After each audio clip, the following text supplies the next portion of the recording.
আসসালামু আলাইকুম। সরকারিভাবে জর্ডানে গার্মেন্টস দক্ষ মহিলা কর্মী নিয়োগের সরাসরি সাক্ষাৎকার দেখতে পাচ্ছেন। আরেকটি বিজ্ঞপ্তি প্রকাশিত হয়েছে। এখানে হিউজ সংখ্যক লোক নিয়োগ হবে, 200 জন। এই নিয়োগটি সম্পর্কে আপনাদেরকে বিস্তারিত ধারণা দেওয়ার চেষ্টা করবো। এখানে আপনি কীভাবে আবেদন করবেন, আবেদনের ক্ষেত্রে আপনাদের কী ধরনের কাজ জানা থাকতে হবে এবং কী ধরনের অভিজ্ঞতা থাকতে হবে, বিস্তারিত এই ভিডিওতে ধারণা দেওয়ার চেষ্টা করব।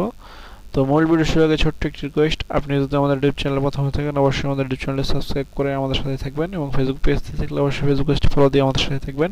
তো মূল ভিডিও শুরু করছি। এখানে দেখতে পাচ্ছেন সরকারিভাবে জর্ডানের গার্মেন্টস দক্ষ মহিলা কর্মী নিয়োগের সরাসরি সাক্ষাৎকার।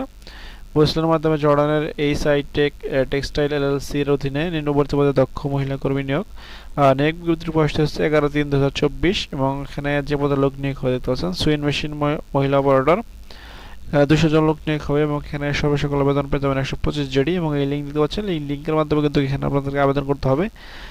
আপনাদের সুবিধার জন্য লিঙ্কটি কিন্তু আমি ডিসক্রিপশন বক্সে দিয়ে দেবো ভিডিওর, সেখান থেকে কিন্তু আপনারা বিস্তারিত এখানে বুঝতে পারবেন এবং সেখান থেকেও কিন্তু আপনারা আবেদন করতে পারবেন। এবং প্রার্থীদের কিন্তু দেখতে পাচ্ছেন ষষ্ঠ কাজে বাস্তব যোগ্যতা থাকতে হবে এবং এখানে বয়সসীমা হচ্ছে 20 থেকে 36 বছরের মধ্যে। বেশ কিছু শর্তাবলী দেখতে পাচ্ছেন। দৈনিক 8 ঘন্টা ডিউটি, সপ্তাহে 6 দিন, ওভার টাইম স্বেচ্ছাধীন। চাকরির চুক্তি হচ্ছে 3 বছর নবায়নযোগ্য, ভবিষ্যৎ মেয়াদটি বাড়াতে পারবেন। নিয়োগকর্তা কর্তৃক থাকা, খাওয়া, প্রাথমিক চিকিৎসা, পরিবহনের ব্যবস্থা করা হবে। চাকরিতে যোগদানের বিমান ভাড়া, 3 বছর চাকরি শেষে দেশে ফেরত আসার বিমান ভাড়া নিয়োগকর্তা বহন করবে। অন্য শর্ত জর্ডানের শ্রম আইন অনুযায়ী প্রযোজ্য হবে। যাদের বিরুদ্ধে দেশে বা জর্ডানে কোনো মামলা আছে তারা নিয়োগের অনুপযুক্ত বলে বিবেচিত হবেন। বহিঃস্থলের সার্ভিস চার্জ অন্যান্য খরচ দেখতে পাচ্ছেন। নির্বাচিত কর্মীদের বহিঃস্থলের সার্ভিস চার্জ, বহির্গমন ট্যাক্স 15% ভ্যাট, বহিঃস্থলের registration fee, smart card fee, wage earners কল্যাণ ফি বাবদ সমুদায় খরচ জর্ডানের নিয়োগকারী কোম্পানি বহন করবে। তো পিডিও প্রশিক্ষণ ক্ষেত্র ফি 305 টাকা, ফিঙ্গারপ্রিন্ট ফি 200 টাকা নির্বাচিত কর্মীদের বহন করতে হবে। সাক্ষাৎকারের সময় আপনাদেরকে যেসব বিষয় নিয়ে যেতে হবে দেখতে পাচ্ছেন। 4 কপি পাসপোর্ট সাইজের রঙিন ছবি, ব্যাকগ্রাউন্ড সাদা। মূল পাসপোর্ট, একাধিক পাসপোর্ট থাকলে অবশ্যই সঙ্গে আনতে হবে। মূল পাসপোর্টের সুবিধা অংশের 1 সেট এবং 4 সেট সাদা কালো ফটোকপি। বর্তমান পরিচয়পত্র, অফিসের হাজিরা কার্ড আনতে হবে।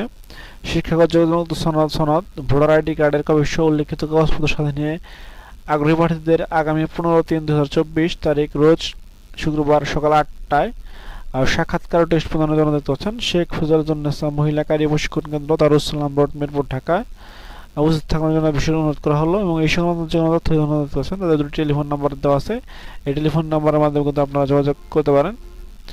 এবং বিদ্যুৎ অনলাইনে আবেদন আপনাকে ইন্টারভিউতে অংশগ্রহণের সুযোগ তৈরি করে দেবে। তবে চাকরির নিশ্চিত বহন করবে না। চাকরির জন্য আপনাকে অবশ্যই টেস্ট ও যোগ্যতা প্রমাণের পরীক্ষায় উত্তীর্ণ হতে হবে। বিএমটি পরিচালিত কারিগরি প্রশিক্ষণ কেন্দ্র হতে সংশ্লিষ্ট ট্রেডে প্রশিক্ষিত সনদধারীদের অগ্রাধিকার দেওয়া হবে। চূড়ান্ত হয়ে কর্মী নির্বাচন না হওয়া পর্যন্ত বৈশালিক কোনো প্রকার ফি প্রদান করতে হবে না। তো নিয়োগ বিজ্ঞপ্তি সম্পর্কে আপনাদেরকে বিস্তারিত ধারণা দেওয়ার চেষ্টা করলাম। এছাড়া আপনাদের সুবিধার জন্য পিডিএফটির লিঙ্ক ভিডিও ডিসক্রিপশন বক্সে দিয়ে দেবো, সেখান থেকে আপনার পিডিএফটি ডাউনলোড করে বিস্তারিত দেখে নিয়ে বুঝতে পারবেন যদি কোথাও অবস্থা থাকেন। এছাড়া সপ্তাহে কিন্তু বেশ কয়েকটি নিয়োগ বিজ্ঞপ্তি আসতে হচ্ছে, সেখানে কিন্তু আপনারা আবেদন করতে পারেন। সেটা দেখতে ভিজিট করতে পারেন আমাদের ইউটিউব চ্যানেল এবং ফেসবুক পেজ। নিত্য নতুন চাকরির আপডেট পেতে অবশ্যই আমাদের ইউটিউব চ্যানেল এবং ফেসবুক পেজটি সাবস্ক্রাইব করে আমাদের সাথে থাকবেন। এছাড়া আপনি ঘুরে আসতে পারেন আমাদের ওয়েবসাইট এবং ফেসবুক গ্রুপ থেকে, সেখানেও কিন্তু নিত্য নতুন চাকরির আপডেট নিউজগুলো পাবলিশ হয়। তো আজ এখানে শেষ করছি, দেখা হবে পরবর্তী কোনো ভিডিওতে। সে ভালো থাকবেন, সুস্থ থাকবেন। আসসালামু আলাইকুম, আল্লাহ হাফেজ।